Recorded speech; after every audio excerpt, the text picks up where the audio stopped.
for reading without any problem. No, for ophthalmologist patient. Yeah, ophthalmologist. If I got to implant in my eye, I'll go for 0 power for distance, or maybe minus 0.5, and nothing more. And because I'm quite comfortable using my specs, and because in the specs you've got a choice that when I'm looking at a distance, I'm seeing from the top. When I'm looking over here, I'm seeing from the bottom. But in a multifocal IOL, there will always 2 images of a single image, which can keep on confusing you. Why not accommodative? I will love to have a accommodative IOL, but the best part you should understand, any lens which has not caught up the fancy of the majority of the people, there must be some drawback into that. The multifocal lenses are good, you have got to select your patients. I think we are going to discuss at length later on. Let him continue because it's part of my discussion. Thank you very much. I'm sorry for the interruption again. So now let us talk about the accommodative IOLs. And as we all know, the only available lens in India is crystal lens. We should not underestimate the importance of the intermediate vision, because nowadays almost everybody is using handheld electronic device at intermediate distance like cell phones or iPads. So already we discussed about the multifocal lenses. Now, why I would prefer crystal lens or accommodative over multifocal? There are few reasons, like it has a monofocal optics, so it gives 100% rays for the focused object. There is no division of the rays for distance and near. So it gives clear vision for almost all distances, I would say, except for very near. And also the good advantage is that it doesn't produce any glare or halos. While in contrast, multifocal has only 2 or 3 foci of focus like distance and near. And nowadays, with the introduction of trifocal, we can have intermediate distance also. It can have glare and halos, and as Dr. Rajesh Lal said, reduced contrast sensitivity might be a problem. This is what we saw previous presentation. Now, it is said that it has 2 mechanism of action of the optic movement. The primary mechanism is that when the person focuses for the near, so there is a crowding of there is a increase in the volume of the ciliary body, which will create increase in the pressure in the vitreous, and then that increased pressure will shift the lens anteriorly, thereby giving the vision for the near. The another theory is that the lens moves forward in response to the ciliary muscle contraction, and there is also dynamic increase in the eye's focusing power. Now, this is the wavefront findings of crystalline lens, normal crystalline lens, where we can see that power change is greater in the center and less in the periphery, and increase in the negative spherical aberration. So this is the MRI images, where you can see in the second image, when we focus for the near, there is the increase in the sphericity of the lens.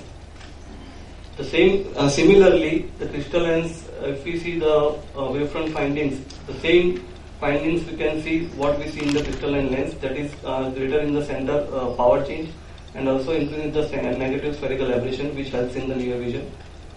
So this is the MRI of the optic. During the distance focus and during the near focus, the lens arches forward. Now, what are the properties? It is made up of a 3rd generation silicone material called BioSil. It is a modified plate implant with a 5 mm optic.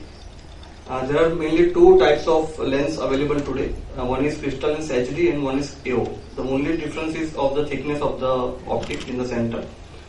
It is available in 2 lenses. One is 11.5 mm for power 17 diopter and higher, and the second is 12 mm for power below 17. Now, if we look at the loops, the 2 loops are different. On the right side, the front haptic, it has a round, and similarly on the left side at the trailing haptic, and the half round on the other side. And here it is a hinge, which is the very thinnest part of the lens through which the movement of the lens occurs.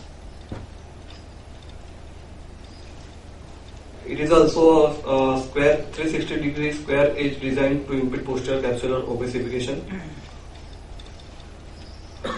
As previously said, patients, we have to be very meticulous about the patient selection. Here especially I would prefer to implant this in hyperops rather than myopes. Corneal astigmatism should be less than 0.75, and if it is more than 0.75 or 1, and even if you want to do accommodative, then one can plan regarding about the bioptics. Post corneal refractive surgery, nowadays we are getting a lot of patients who previously have had refractive surgery and then coming for the cataract. And for those patients who want spectacle free vision, then I would also prefer crystallines over the other lenses. In the preoperative readings, preferably with the manual keratometer or the optical biometry like IOL master, thorough slit lamp examination and fundus examination to rule out any other pathology. Now I would like to show small video regarding the loading and implanting the lens. So this is the lens and the cartridge. After putting the viscoelastic material, the lens is placed like this with the round haptic on the right side, round loop.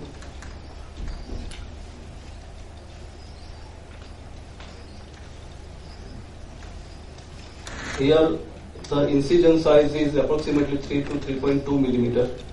So that is one limitation of the lens, that we have to enlarge the incision more than 3 millimeter.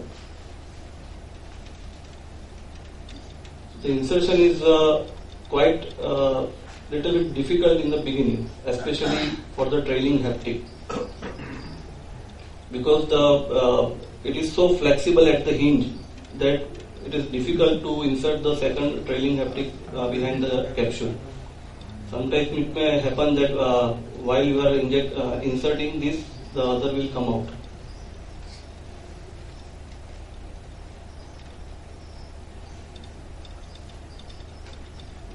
Here few points to remember is that the axis size is very much important. It should be well centered and it should be more than 5.5 millimeter. Preferably 6 millimeter. The another important what they recommend is that atropine should be instilled at the end of the surgery. So at least for a few days, do not allow accommodation to take place. This should be the ideal positioning of the crystal lens, tucking to the posterior capsule. So all the presbyopic lenses, they deliver as they designed and provide improved distance and near vision without any almost spectacle free vision. But crystal lens provides a unique set of post-op results for the cataract patients. Like it gives excellent quality of vision, unsurpassed combination of distance, intermediate and near visual acuity. And the important is it is not pupillary dependent. However, few limitations like larger incision, slightly difficult insertion in the back, especially trailing haptic in the learning curve.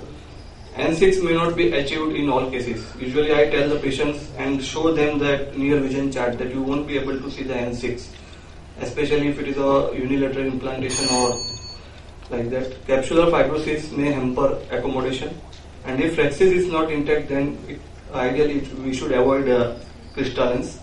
And the silicone material, somehow, especially if maybe in future patient may have some retinal problem, may require silicone injection, then this can cause problem.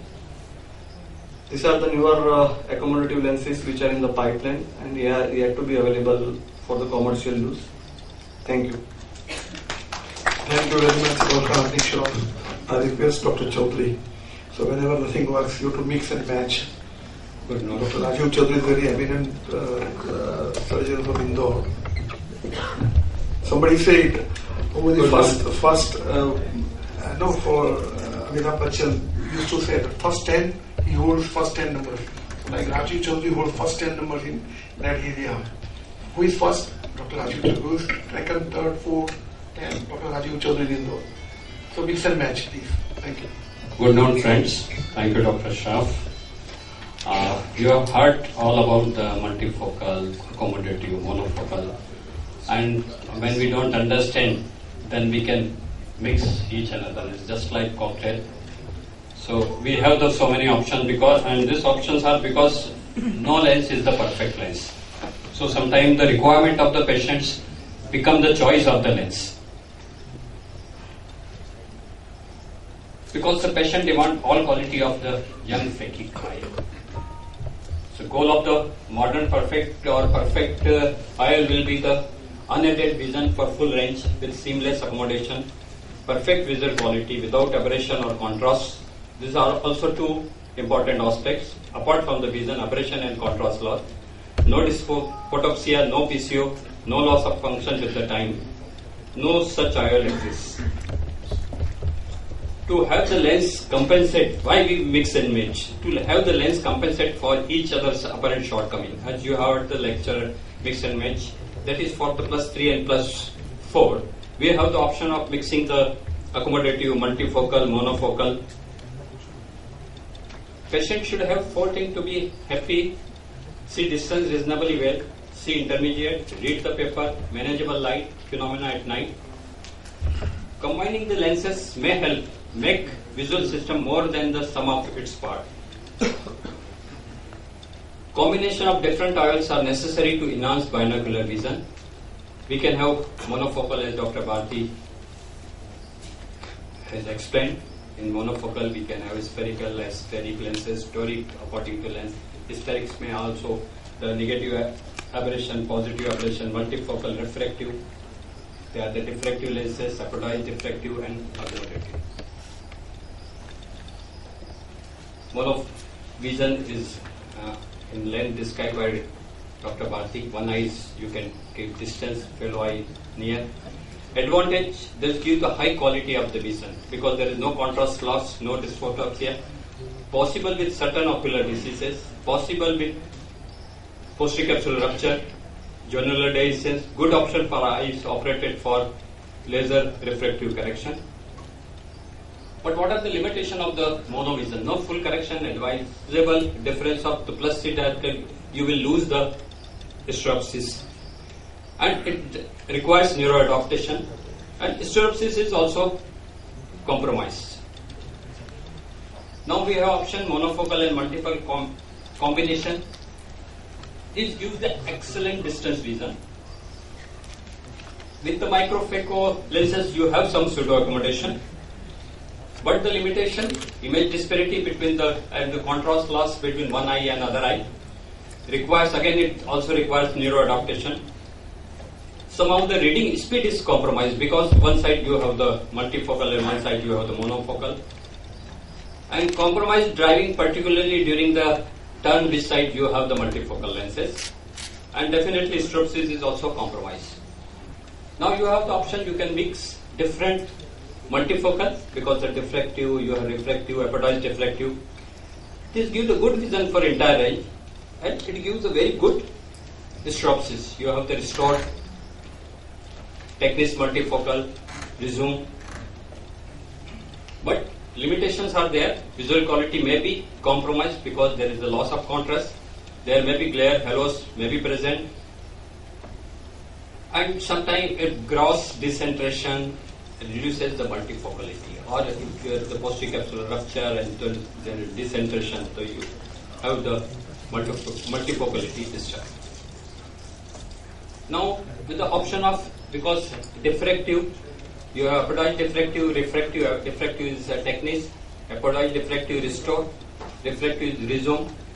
This diffractive or apodized diffractive is pupil independent because it means slight decentration will not hamper their multifocality, but the refractive is pupil dependent, so slight decentration will affect their multifocality. You have option of +4 addition, as you have seen, that is with the techniques, and now with the restore you have the option of now plus 2.5 also, but plus 2.5 gives the good intermediate vision, but slightly the near vision is compromised. So you can have the option of combination of these 2, 3. Diffractive have better near vision in dim light. Apodized diffractive decreases near vision in dim light. If you have light, full light, because of the pupil concentration, you can have a good near vision, but in the dim light, the diffractive, apodized diffractive will give the decreased vision. Refractive also decreases near vision in the bright light. So now we come to another combination, monofocal and accommodative advantage, excellent distance, intermediate vision, high quality of vision maintained, good for eyes with ocular diseases, corneal obesity, LASIK, done eyes. Limitation again there is there that no good establishes because of the monofocal and accommodation. Now we can have the combination of one eye is multifocal and one eye accommodative. This is one of the good combination where vision is good for distance, intermediate and near. Give a good visual quality.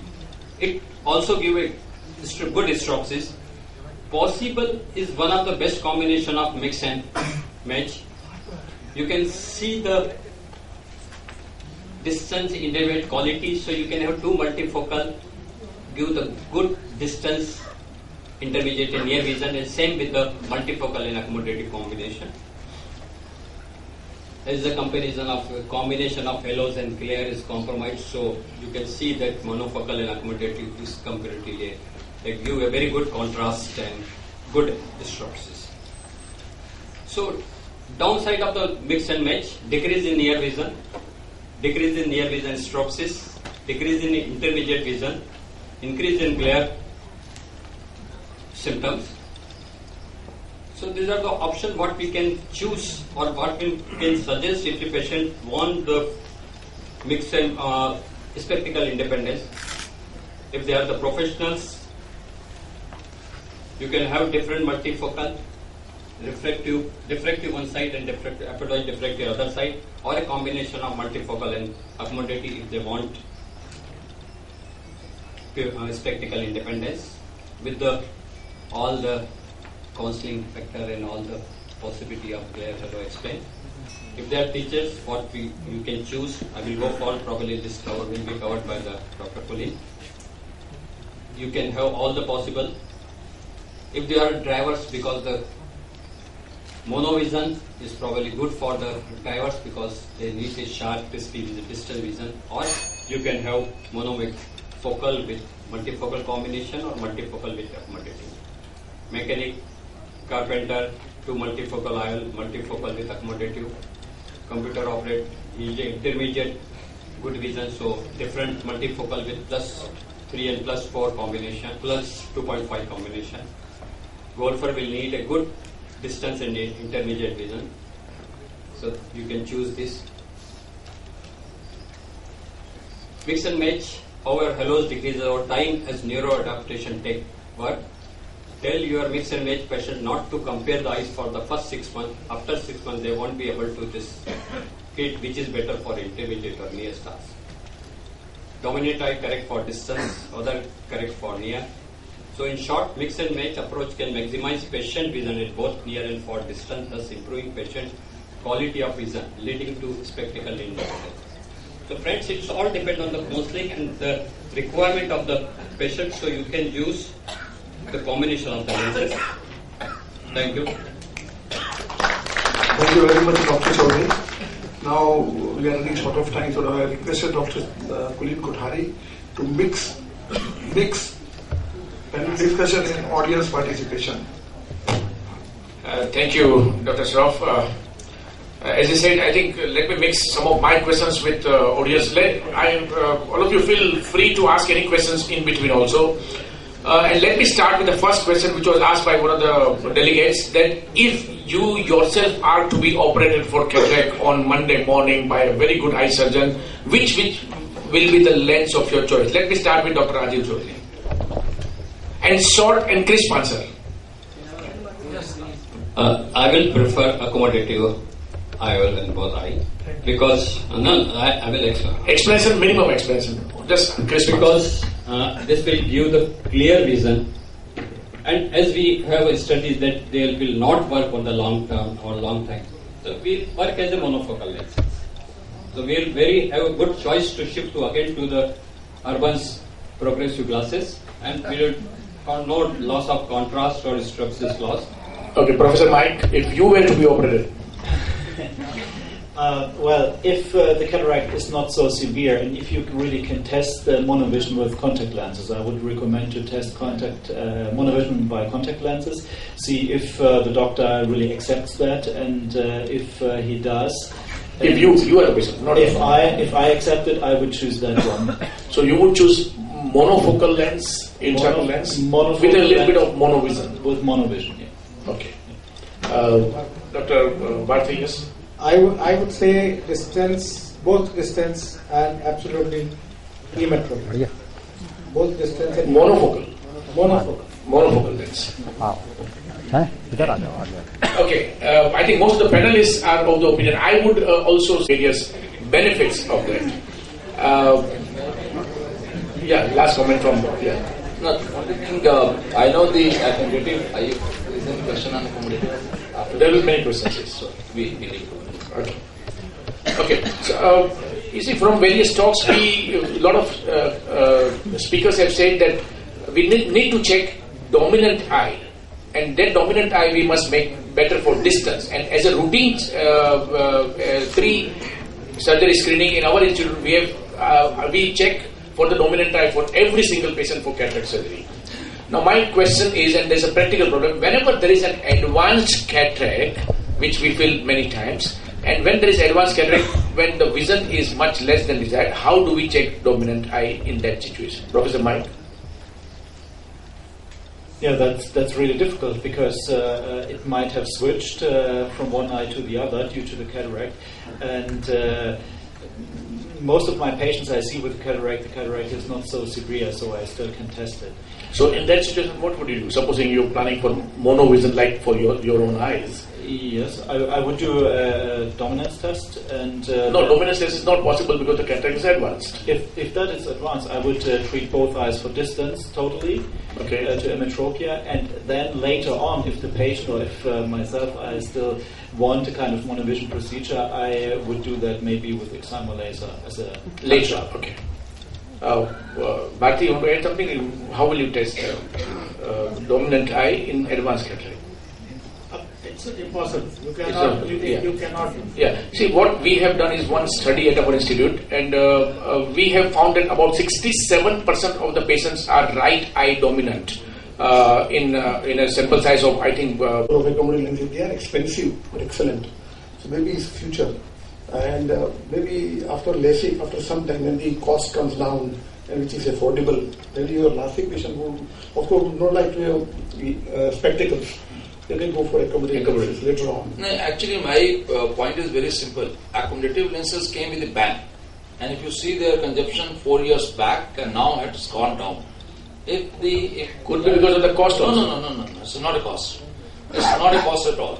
Because whatever we promise to the patient, we could not deliver. It is not the cost at all.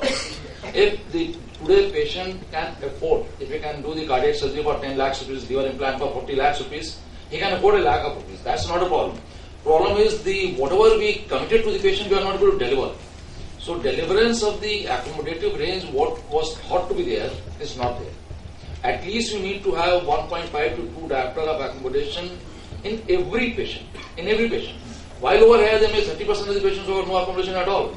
I mean, even your monofocal lenses can give that much of accommodation. Even 0.75 diopter of cylinder at a 90 degree can give you that type of near vision. Plus, it does effect keeps on reducing. There is a regression. Fibrosis, with the more capsular fibrosis, and with the 5 millimeter, with the more optical phenomena. So probably these lenses could not deliver what they promised. That is reason most of the surgeons, after burning their hands initially with the very aggressive uses of these lenses, their consumption across the board has come down. Professor Mike, I want to add a point that with the accommodative lenses, definitely that they claim that they give the +2 diopter accommodation, but sometimes it is not there, and it varies. Sometimes you have 2 diopter accommodation, sometimes you have the 1.5 accommodation. But then other advantage you have, which we are ignoring, that they give good intermediaries. I think you have one of the highest experience, Dr. Raji. If you have to summarize your experience in accommodative IOL in just half a minute.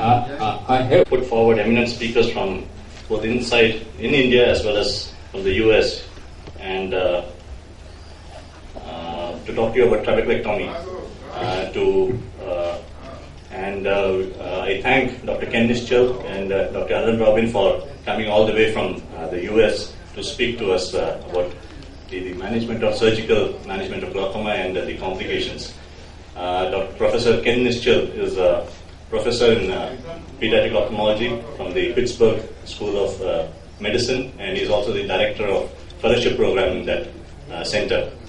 And he's been practicing pediatric ophthalmology. Apart from pediatric ophthalmology as such, he also practices pediatric glaucoma as well as pediatric cornea. And thank you, sir, for coming here. And Dr. Alan Robin has been associated with the Arvind Eye Hospital for the last 30 years.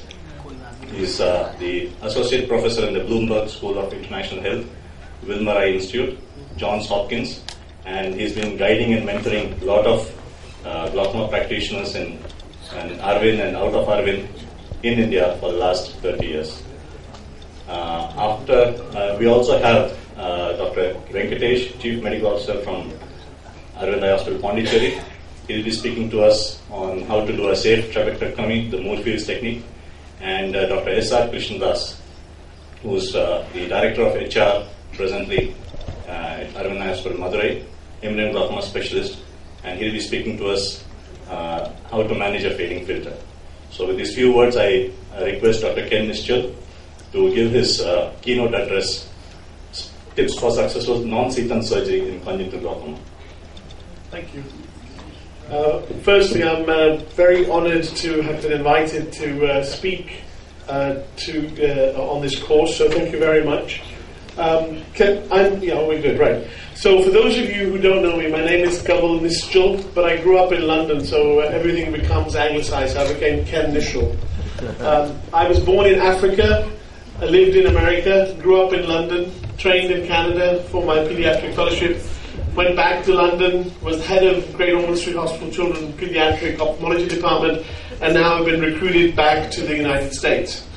So, despite that, मेरा जूता है जापानी, ये पतलून इंग्लिस्तानी, sir पर लाल टोपी रूसी, फिर भी दिल है हिंदुस्तानी. Okay, now you know where I'm coming from. Okay, so I'm going to be brief. I have no conflicts of interest in this presentation. The options for pediatric glaucoma, really, in terms of the surgery that I'm going to talk to you about, non-seton filtration surgery or non-seton surgery, is goniotomy, and I always do a combined procedure, trabeculectomy with trabeculotomy. And I'll explain the rationale why I think that combined surgery works. So, how many of you have access to a RETCam? RETCam in your institution? Well, if you use the RETCam, on the same RETCam that you use for the retina, tilt it, defocus, and you get these very nice gonio pictures of the front of the eye.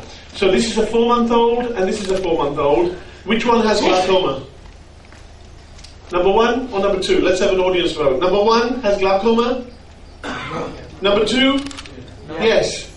This is the normal angle of the 4-month-old. You see the iris root, you see the ciliary body. You do not see a clear scleral spur, but you see the trabecular meshwork. And of course, it's not pigmented because this is a white Caucasian child. Maybe pigmented in the population here in India. This is a primary infantile angle glaucoma. Look, no ciliary body. No ciliary body seen, and there's something in the angle that's making it misty, okay? That, for whatever you want to call it, Barkhan's membrane, whatever, is causing the iris to be hooked up. So, goniotomy. I always do goniotomy if the cornea is clear enough, or if I can clear it, either with alcohol or with debridement with a blade. You need a good goniotomy lens. I'll show you what I use. I use a 25 gauge disposable needle on viscoelastic. You can put it on methyl cellulose. It doesn't have to be anything expensive. And what you need is an assistant who's going to hold the eye for you so that they can rotate the eye so you get maximum angle. I like to tilt the microscope. But very recently I was in another conference where somebody sat normally, but they just moved the eye right down. So it was the equivalent of tilting the angle of the lens. But I trained tilting the lens. So this should work. It was working in the Yeah, in the room. That's nice. Typical. Okay, no problem. Sure. I enter. This is a Barker and Hoskins lens. I engage and I cut. Now what I'm going to do is, if this doesn't, I'm going to show another one. Post-operatively they get pilocarpine. You can do a nasal approach. And none of them are working. That's great. Can you check? I mean, they were working in the room.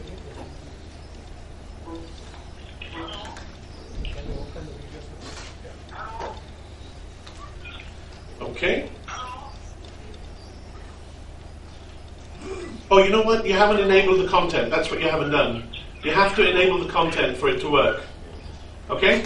For anybody, that makes a lot of sense. Now I know why it doesn't work. Okay, so it'll work now.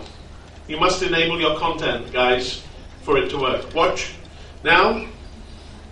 Ta-da! Okay, so I go across, and look, I'm aiming for that tissue where it's hooking up the iris, so right in the middle. If you feel the cut, you're too deep. This is a purely visual phenomenon. And when you do it, you know you're doing it because suddenly, look at that cleft. The whole root wants to fall back. And that's how you know that you've done it well enough. If that movement doesn't occur, you're too high or you're too low. You need to see the iris root fall back. And I'll show you why that's important. And you see my assistant is rotating the eye so I can get at least 120 degrees. See the rotation? And that's a big cleft. Now, I don't honestly believe that I'm exposing trabecular meshwork. I believe that I'm increasing uveoscleral outflow, and that as the child grows and the normal angle recession occurs, you get stretching of this tissue, and therefore things work. I will do a nasal goniotomy as well as a second procedure if needed. And here we go again. The only problem with that is sometimes the lateral canthus indents your cornea, and that can cause some problems in visualization. But it's exactly the same thing. You are, if that's the pizza delivery, tell him I'll be out in 2 minutes, okay? Thank you. That was a joke. Again, you engage.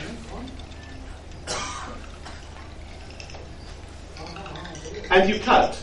The reason why I like this is that you have a sharp instrument every time. If you're using a goniotomy knife, if it's not sharp, I can see somebody going, yeah, it's a mess, right? Because you don't get a nice cut. But that's what you want to see, is a nice big drop in your iris root. So this is a case that I did. I was doing bilateral. I did one eye 1 week and the other eye the following week. Actually, 3 days later. So this is pre with UVM. That's what the angle looks like. That's post with UVM. And I think that's really quite important to see that you're creating this increased angle recession. So what about trabeculotomy? If it's a very opaque cornea, then you want to do a trabeculotomy because you're doing angle surgery, but now you're doing it from the external approach. I do a scleral flap like the trabeculectomy that I would when I would do a trabeculectomy, and I had a fabulous South African glaucoma surgeon who taught me this. He said, "Where white meets blue, Schlem waits for you." Right? That's the thing to remember.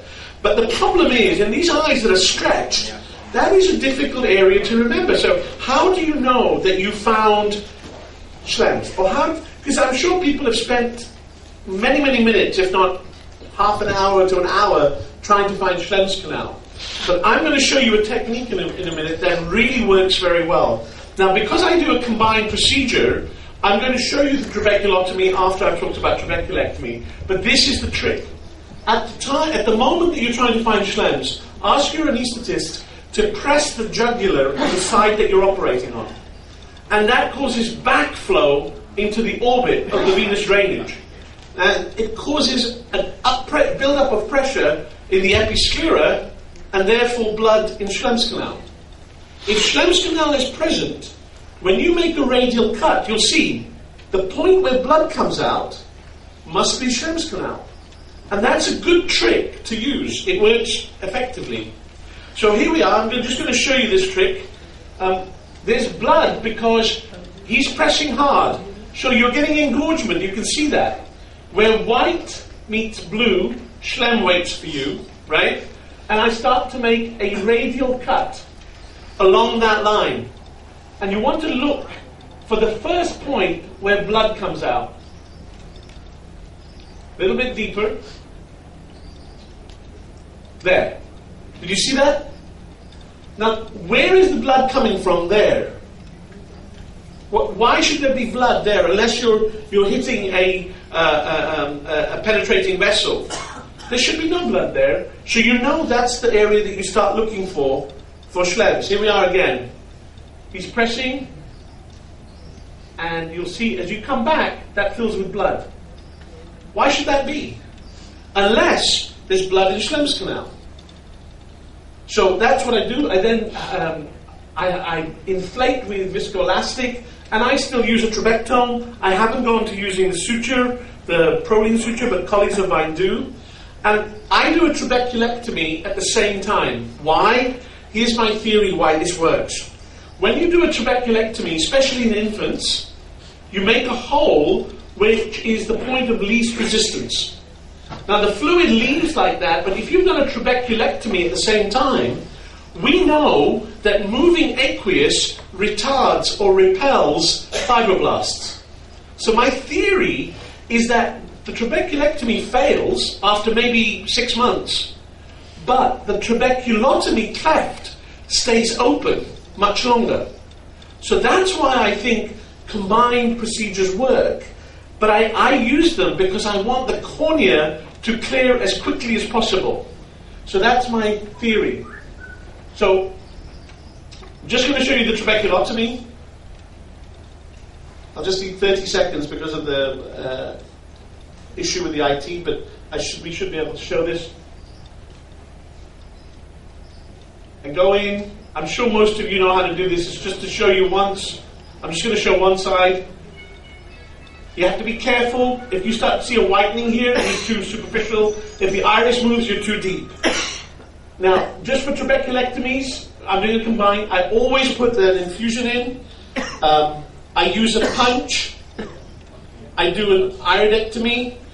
The infusion is really important because the infusion makes sure you don't get trampolining. And in children, because they're so elastic, you can get choroidal detachments and suprachoroidal hemorrhages if you let the pressure drop too much. I always use a releasable, and I'm just going to show you this paper that we published in the Journal of APOS in 2007. These are all children that already had goniotomies. You can see that we had a group that were congenital glaucoma and secondary glaucoma.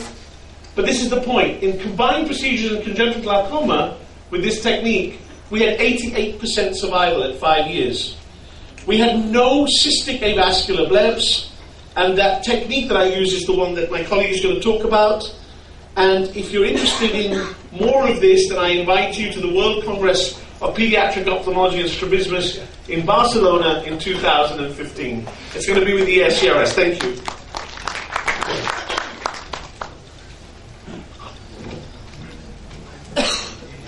Thank you, Dr. Ken Nischal. We'll keep the questions for the last. So we will have the questions at the end. I request Dr. Venkatesh to present his talk on the safe trabeculaectomy, the Moore-Fields technique. So first thing to do is enable the content, right? Right? I think somebody is enabled already. Right. Thank you, Dr. Ganesh, for giving me this opportunity to speak in your course. So we all know why we operate on glaucoma patients. For various reasons we try to avoid, but fortunately for us we have a lot of anti-glaucoma medications, and of course sometime in between we have good lasers also. But it's again a debatable question how long these lasers work. But definitely we need to take a decision at some critical point to operate on these patients, especially when your optic nerve cupping is really progressively increasing, when there is a visual field progression also happening with the optic nerve changes. When there is a kind of a anticipated visual field damage. It's quite a young patient with a very high pressures. You're going to anticipate, which is really going to affect his quality of life. Then definitely we need to take some decisions somewhere.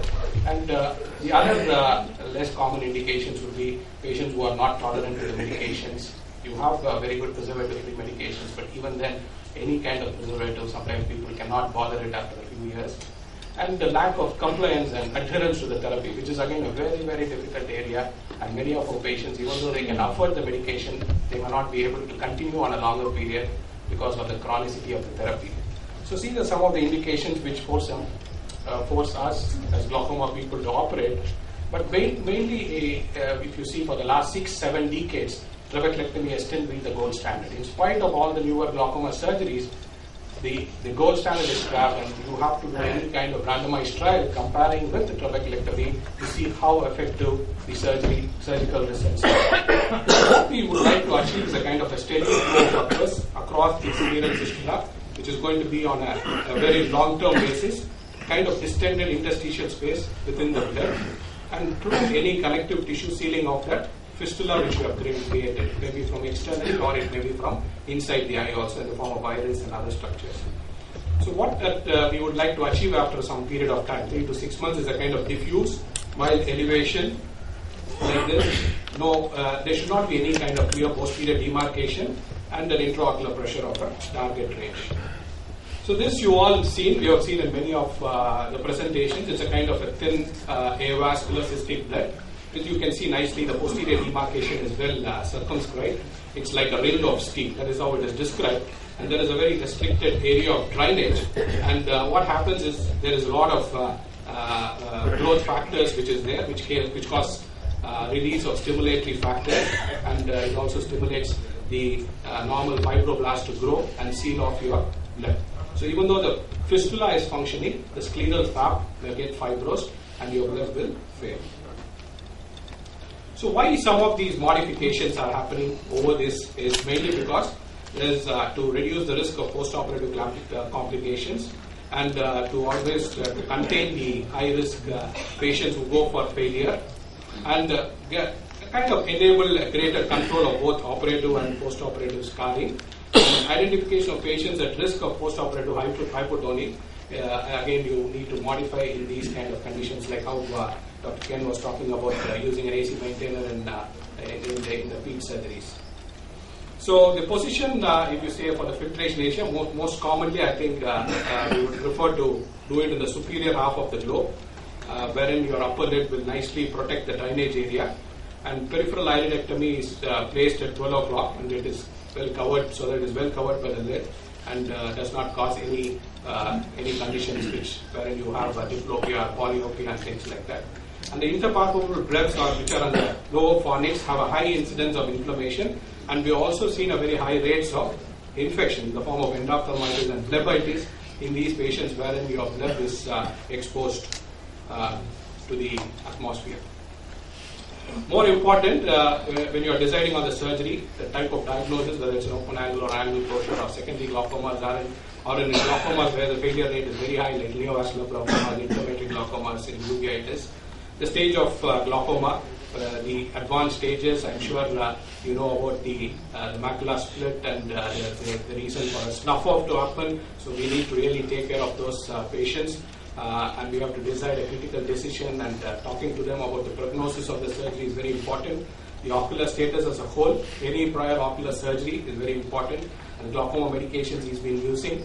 There are a few drugs which we stop. Pilocarpine, there are two schools of thought always on stopping some of these drugs, but we believe in continuing the therapy till the day of surgery. Systemic medications again is very important to stop bleeding, so any anticoagulants which the patient is taking, it's better to stop these drugs a week before the surgery so that you have a good control on the hemostasis. And anesthesia, again, surgeon's preference, preferably peribulbar or retrobulbar. Even general anesthesia sometimes would be good because it can reduce the intraocular pressure and help you when you're operating on these patients. But ideally, you can even do a topical with a subtenon anesthesia to prevent the complications of peribulbar and retrobulbar. But again, depending upon your convenience and whatever you're comfortable, the risk of the anesthesia you should keep in mind in these surgeries. So some of the bleb modifications, it's not literally the Moorfield system, but a kind of modification which we practice. But we follow some of these rules in our practice, which has given us very good results, so we would like to share that with you. A kind of a flap so that you get a posterior directed flow. And Dr. Penkow describes about the tight adjustable sutures, and he has got a forceps to adjust it, but a tight suture which is closing the flap. A large scleral flap, and if you see, it's not cut to the limbus, so it stops short here, and then only on the clear cornea it will enter inside. And then a single sclerotomy punch. It's not a very big punch, a single sclerotomy punch. So these are the basic things which will give you a posterior directed flow and a diffuse bleb, as I showed before. We'll just quickly see if again the video runs. So what actually we practice, so we try to avoid the superior rectus suture for various reasons, including damage to the superior rectus muscle, which can cause diplopia and which can cause some muscle-related problems, or there can be an hemorrhage and subconjunctival hemorrhage there, which can lead to bleb fibrosis to happen. So this traction suture really helps you to get a very good exposure. So you do it in the superior, slightly inside the cornea, very close, not very close to the limbus. And one thing which you have to keep in mind is how deep you go. So it has to be 50-60% depth. If you go too deep, definitely you can perforate, and then there is a risk for other infections. But superficially, again, or midway, when you are pulling it down, or your assistant is helping, there can be a cheese wire, and the suture can come out, and you have to repeat the suture. So ideal depth is very important when you put the corneal traction suture. So the large treatment area is very, very critical in this system. So the best way to get this is a kind of fornix-based conjunctival flap. So fornix-based flap you have to do in a very gentle handling, and then you have to see that there is a sufficient backward dissection on all sides. So you start from dissecting the conjunctiva separately, and then you can include the tenons also. After some time, you can include the tenons, and then you have to really go posteriorly and dissect the tenons very well from the sclera, so that you can get this diffuse posterior bleb, which is not localized near the limbus. And once you have done this, you can do a gentle cautery, and then try to avoid cauterizing too heavily, because again you can cause charring of the scleral tissue, which will make your flap a little bit difficult. And carefully, if you can select those instruments which are really blunt, the blunt scissors, the non-tooth forceps, you can definitely avoid damaging the conjunctiva. This is the anti-scarring regimen which they recommend, but we use mitomycin in all our cases. It's 0.2 milligram percentage in most of our cases. When the risk of failure is high, we increase the concentration, and little bit the time also we modify between 2 to 4 minutes. But you can very well follow this. It's a very nice guidelines for low risk patients, for intermediate risk and high risk, wherein they modify the amount of mitomycin concentration and the time which is applied, and where you can use 5FU in low risk patients. But again, between the use of 5FU and mitomycin, you have to weigh and see how it really helps you. So something about mitomycin, which you all know, it can inhibit the cell cycle, and it can prevent the fibrosis which is happening there. And the application is very important in mitomycin. How do you want to apply it? Preferably, you should avoid any kind of cotton material there, because this cotton can stick on there. So I think ideally it's better to use a Vexel sponge like this. So this is how I apply. I really keep it posterior at the edge of where my triangular flap would end, and then if needed I would substitute one on the flap area. So I do that on the flap area whenever I feel there is a high risk of failure. Otherwise I keep it really posterior, as you see in these 3 sponges which are very much here. So the basic idea is, again, the fibrosis factors come from posterior into your flap, and you get fibrosis of the flap. So the mitomycin, if its maximum activity is around the bleb, it will be good. Then the large scleral flap, which is very important. The dissection, preferably a 5 into 5 millimeter triangle or rectangle or whatever shape you are comfortable. And the most important point is the limited side cuts again. So you can use a caliper every time you do any number of surgeries you have done. It's still preferably you can use a caliper to measure that it is really 5 into 5 are slightly even larger. And then you make a triangular flap like this, and then you gently raise the flap, and then I switch over from the regular razor blade to the 15 blade. The most important thing is again the depth of it. With practice it will come almost 50 to 60% depth. And another important factor which I would stress is you should have a very smooth surface on either side. So if you're going to have a kind of step ladder pattern there, you can have a lot of scarring happening. So the surface of the flap should be smooth, and then you go really into the cornea. And then you make your side port incision, preferably where you are comfortable, basically again to reform the chamber, and you enter the anterior chamber with again the same 15 blade or the side port knife which you use.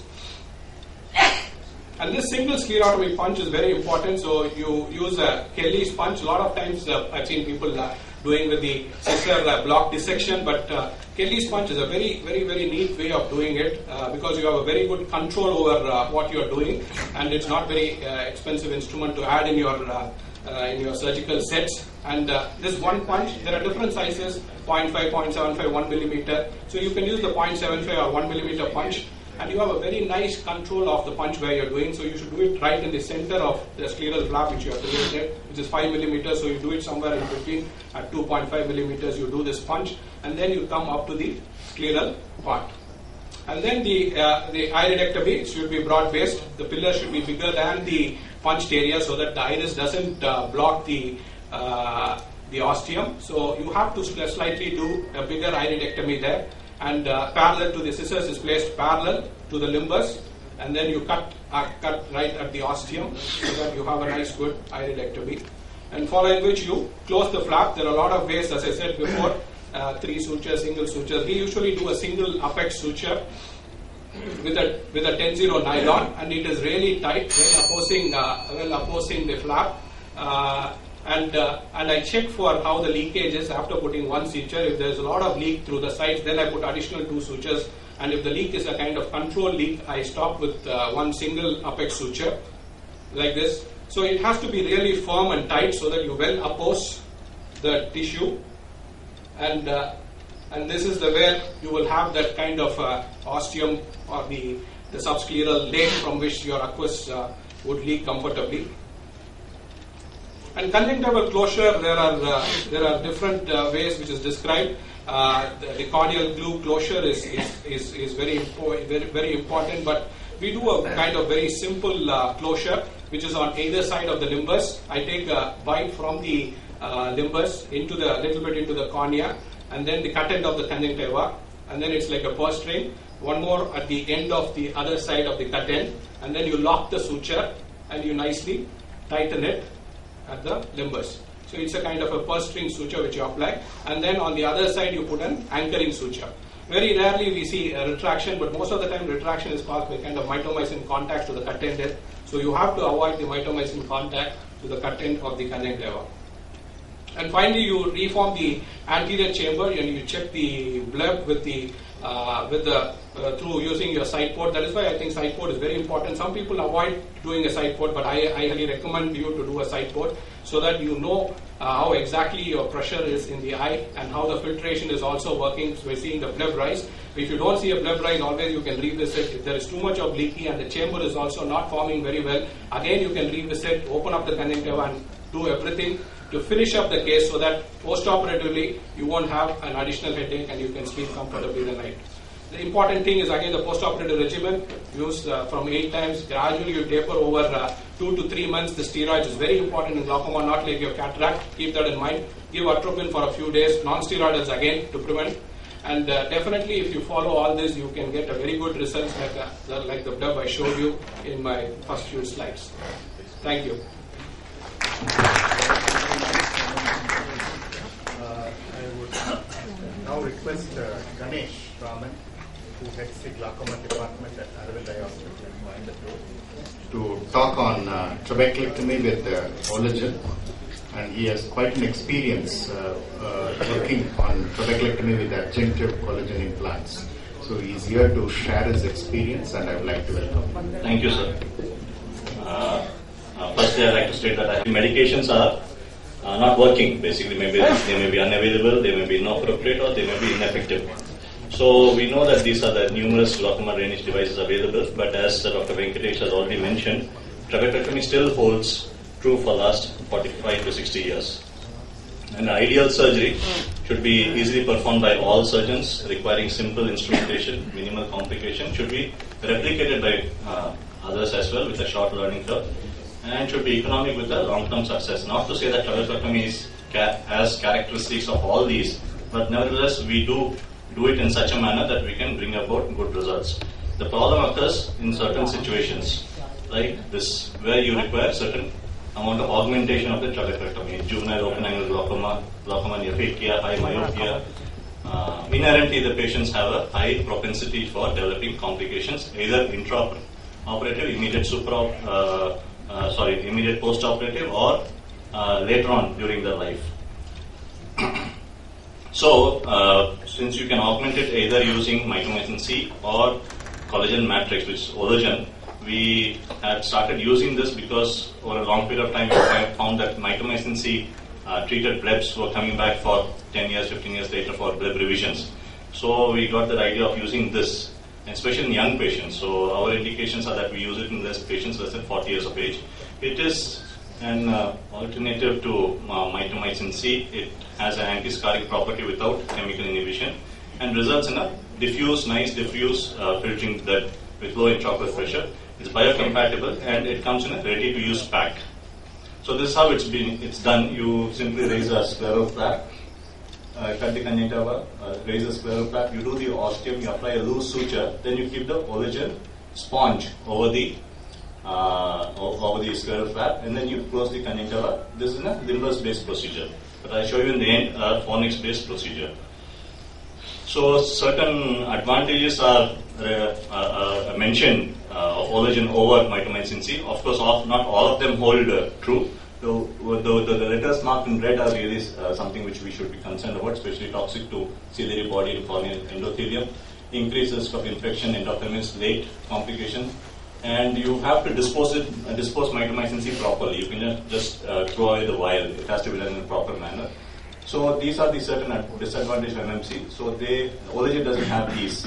So since it's a sealed pack and it's biodegradable, and it has certain advantages like natural wound healing without mitomycin C, and a comparable success rate compared to mitomycin C. Biodegradable, and you don't have to prepare it. You just open the pack and use it. The only downside, I have to be candid here, is the cost. The MRP written on the pack is around 12,500, but to certain institutes who use it regularly, they do give it at a discounted rate. So these are the models which are available. We are more familiar using the 6 mm by 2 mm sponge. Some of us even split it and use it. If you don't want a very high bleb, you can split it and use it. It tears off very easily, and certain applications are thin conjunctiva. The same eye or the other eye having a failed trabeculectomy, pregnant women, thin sclera, damage in the conjunctiva, for example, buttonhole. And there are certain other uses for pterygiums, glove cleaning, etc. So we had collected data of about 55 eyes of 45 patients who underwent Ologen implant between 2009-2011. And the mean age was, as I mentioned, we used it in the young age group. Mean preoperative IOP was 28 millimeters of mercury. The diagnosis, if you see, there must be early POIGs, juvenile open-angle glaucoma, secondary glaucomas are 25% approximately. We did use it in certain congenital and development glaucomas as well. From the baseline of 28, at 6 months, the intraocular pressure reduced by 54%, at 12 months 55%, and 18 months 50%. 24 months in data is little skewed because not all the patients came back for follow-up. And the complete success at the end of 2 years, or you could say 1 year, was 94%. At the end of 2 years, again 94%. But provided, I have to mention that not all the patients came back for follow-up. Hypotonia without choroidal detachment occurred, which was self-limiting in 2 patients. And hypotonia with a shallow peripheral choroidal detachment was 1 patient. Hypema occurred in about 3 patients. So this is the pre-op and pre-op and post-op IOP comparison. You would find that at the end of 12 months, that's 1 year, 34 of the 55 patients came back. At the end of 2 years, 19 of the 55 patients data we had collected. but the intraocular pressure was very satisfactorily controlled in majority of the patients. And the patients who were not doing so well were controlled on a single medication. So practical tips are certain things which we have to, because it's shifting from something which we routinely do to using a sponge. The flap should be just approximated over this curve there. It should not be very tightened. A minimal leak is acceptable, especially if you use an AC maintainer, you can identify it. If there is excess leak, then of course it's advisable to apply an additional suture. And you place the Ologen at the apex of a triangular flap at the posterior side. And you can use, we use a 6 by 2 millimeter, or if you have a larger Ologen implant, you can cut it into square pieces and then use it for other patients as well. And Panika has to be closed watertight. And when you pass a suture, we have to make sure that the suture does not take a Ologen in the bite. Otherwise, it can lead to suture tract infiltration and also phlebitis. When you open the pack, you have to see that the sterile pack is sealed very well. It should not be wet. And the Ologen matrix should not be like a paper-like. That means it's not spongy. And we generally don't use mitomycin C in patients who are planning to undergo Ologen. Very thick conjunctiva and tenons, we have to be very careful because you won't be able to do a suture lysis. So it's always advisable to use a releasable suture in these patients. And some patients in our center have developed allergy to Ologen. So what happens in the eyes is there's a punched out lesion on the conjunctiva through which there's necrosis, and then the Ologen just falls off. The necrosed conjunctiva tends to heal automatically unless it gets infected. So when you look for post-operative, you have to look for the retraction, any exposure of the Ologen, any raised intraocular pressure, any signs of conjunctival necrosis infection, and you have to make note that the Ologen progressively disappears and leaves a diffuse bleb. The sutures can be released anywhere from 2 weeks to 6 weeks time. Earlier suture release is advisable. If the suture doesn't get released, it may break up and you can result in an incomplete removal. In many such patients, we have also tried doing a needling for the bleb. So this is a video showing you 3 releasable suture applied to close the square flap, and this is the Ologen implant. The moment it becomes wet, it becomes swollen, and you just push it back, place it over the apex of the square flap, and then take episcleral bite and close the conjunctiva with 2 wing sutures on either side. Once you have done that, you will find a horizontal band across the limbus, which signifies that there is a watertight closure of the wound. Of course, you can also titrate it.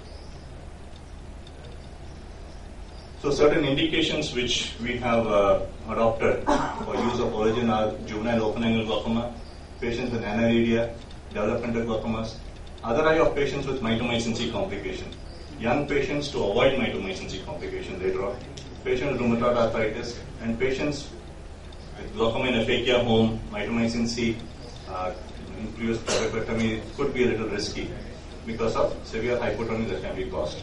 The Ologen acts as a buttress, so it doesn't allow the aqueous to come out very quickly, so it acts as a regulating feature.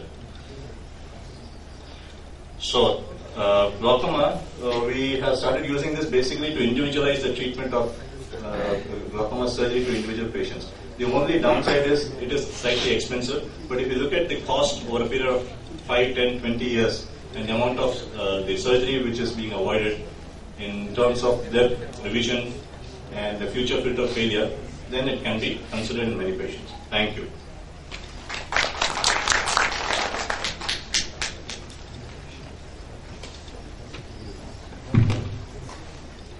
We have a few copies of CD just describing the regular trabeculectomy, unedited video of regular trabeculectomy and with how to use Ologen.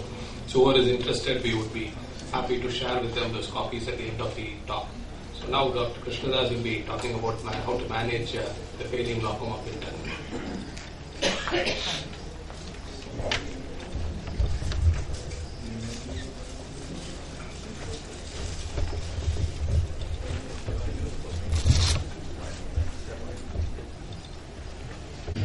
Okay. The most common complications, if you ask any ophthalmic surgeon dealing with management of glaucoma would be failure of the filtering function, either short term or over a period of long term in terms of months or years. So we shall briefly, in the next 10 minutes, summarize how do we manage a failing filter. And of course, we have Professor Robin to cover all the possible complications following filtering surgery. Now, the failing blebs usually are associated with inadequate IOP control over a period of time, although early failing blebs to begin with may have high normal intraocular pressure. And in fact, the level of intraocular pressure in the immediate postoperative phase would indicate the course of events and the ultimate success of a filtering bleb.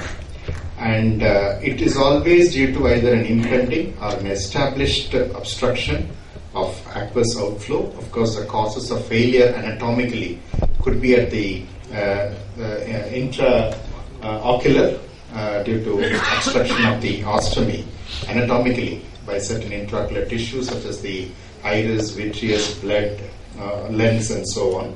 It could be at the level of the sclera in terms of tight scleral flap sutures or intrascleral fibrosis. Sometimes scleral membrane could also extend across the internal sclerostomy, especially in situations like the IC syndromes. But the most common causes of filtering surgery are extraocular due to episcleral or subconjunctival fibrosis due to excessive healing response of certain individuals. Now, early failure would be manifest with high normal or high intraocular pressures with a deep anterior chamber, and you would have blebs appearing anywhere like this. They are low, seldom are responding to firm digital pressure, and they are very, very hyperamic with dilated episcleral vessels over the filtering bleb. Now, why is it important to recognize early bleb failure? We talk about from few days following filtering surgery to a couple of weeks would be the period which we normally see early bleb failure. In these situations, there is always obstruction to the aqueous outflow, either at the ostomy level, scleral level, or episcleral level, and over a period of time, because of absence of aqueous humor in the subconjunctival space, which is sine qua non, which is very essential for us to improve filtration by retarding healing, excessive healing. Aqueous humor has lot of factors, proteins and factors and growth factors which prevent fibroblast proliferation.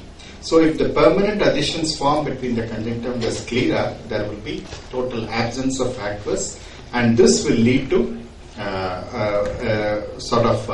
permanent adhesions and subconjunctival cicatrizing collagenous tissue over a period of time, which may result in total failure in course of a few months. So it's very essential that we recognize early bleb failure and try to deal with it as early as possible. Filtering surgery is one ocular surgery where post-operative management is as important as pre-operative or intraoperative management and skills of the surgeon.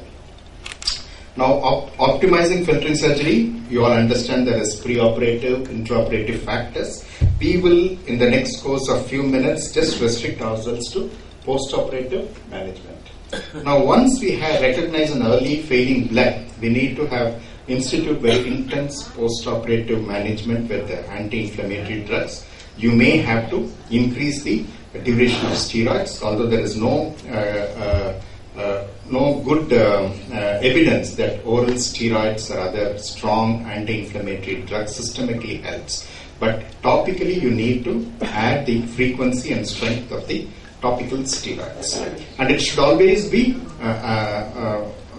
associated or accompanied by firm digital compression, which has to be done carefully, because many times there are some complications like the iris prolapsing through the ostomy site, and sometimes the chamber flattens and there could be hypotony and complications of hypotony if the digital compression is very, very heroic or aggressive. So we need to have a controlled digital compression, preferably performed by the physician as often as necessary and possible in the postoperative period.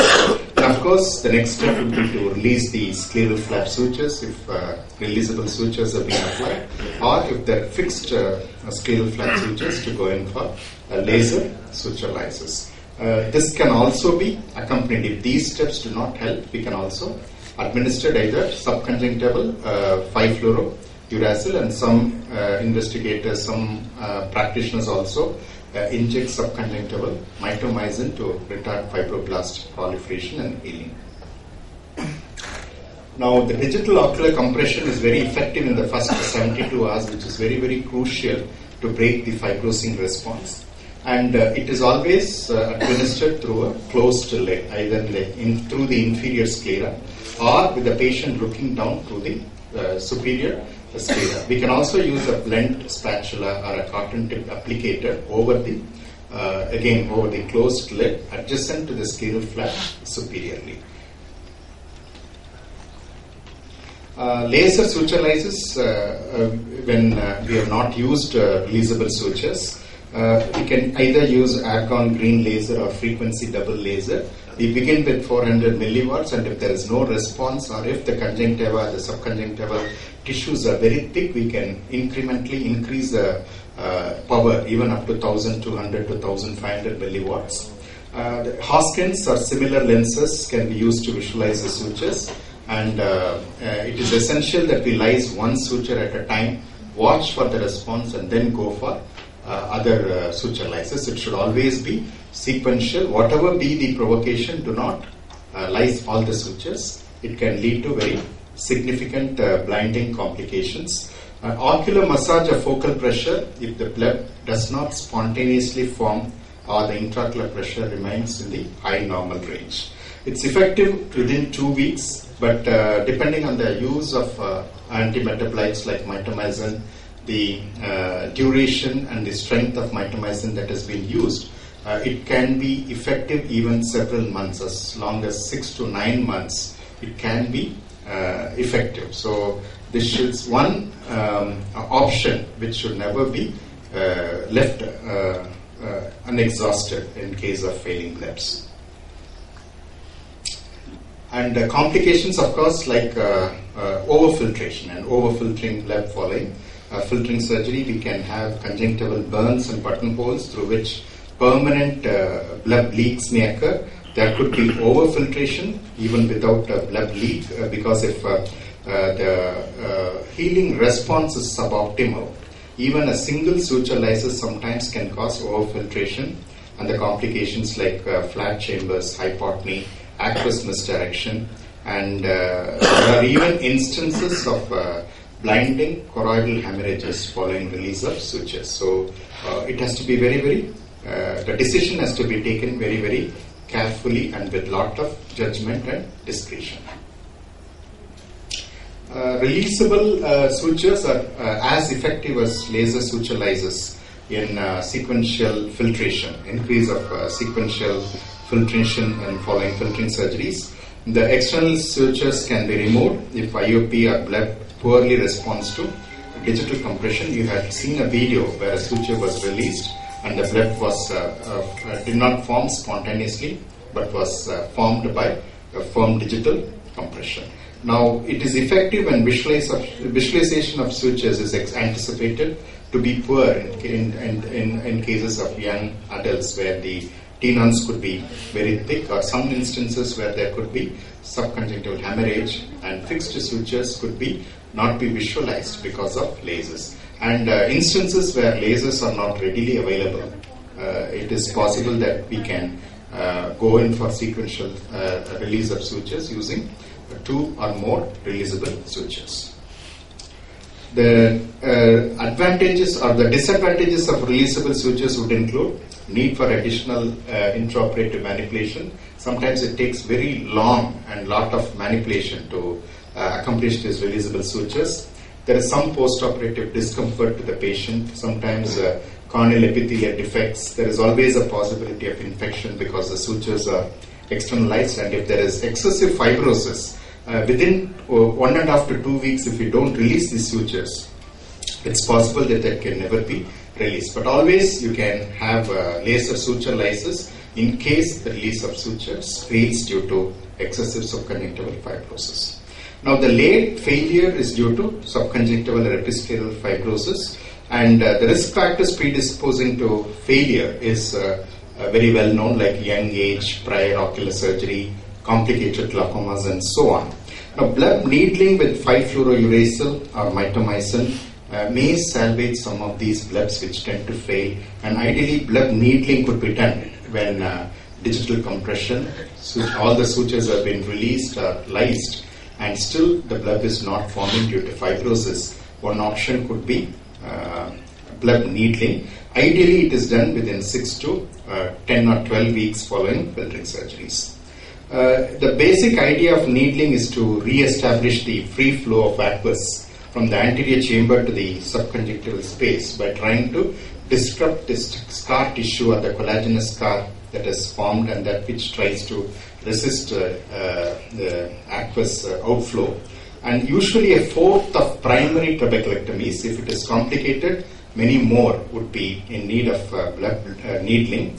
Almost 2/3 seem to have re-established filtration following needling without need for additional medications. The procedure, of course, you have to prepare the eye like you would do surgery. Some of the practitioners do at the slit lamp in the Western countries, but normally we do not suggest that because sometimes there could be a lot of discomfort associated with needling. So it has to be done in the OR.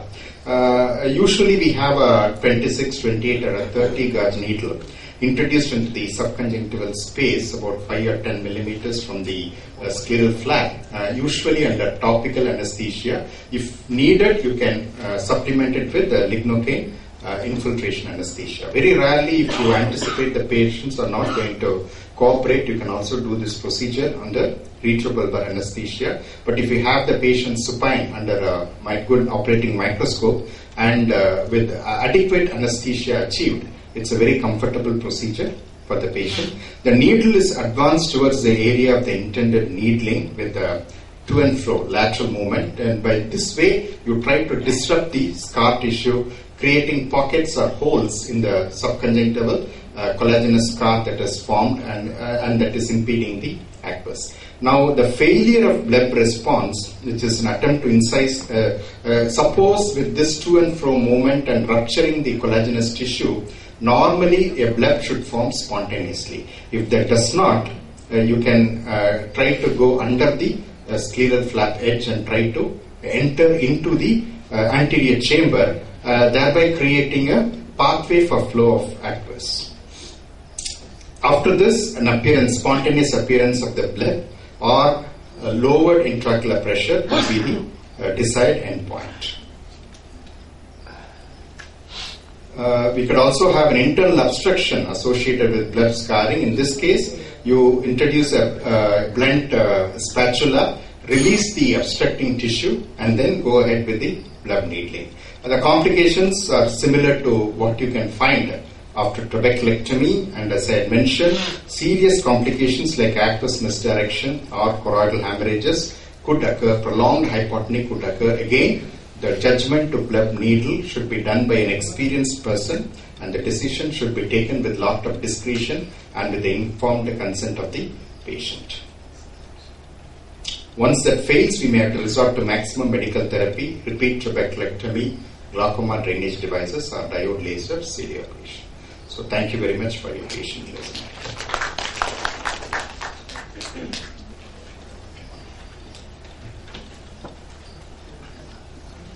So now we will have the last stop, and I think we can have some questions after that. And again, a reminder about the CDs. People who are interested can come and collect it at the end of the session. Professor Ryan L. Robin is affiliated to the University of Maryland and to the Johns Hopkins University Bloomberg School of Public Health. And he's one of the high volume glaucoma practitioners. Roughly, I was just calculating the numbers, he's doing close to 1,200 glaucoma procedures in a year. That's for the last 30 plus years he's been doing glaucoma surgery. I don't think there will be any other right person to share some of the I'm sure he's got a lot of complications to share, so that we could avoid some of these complications in our practice. And Robin.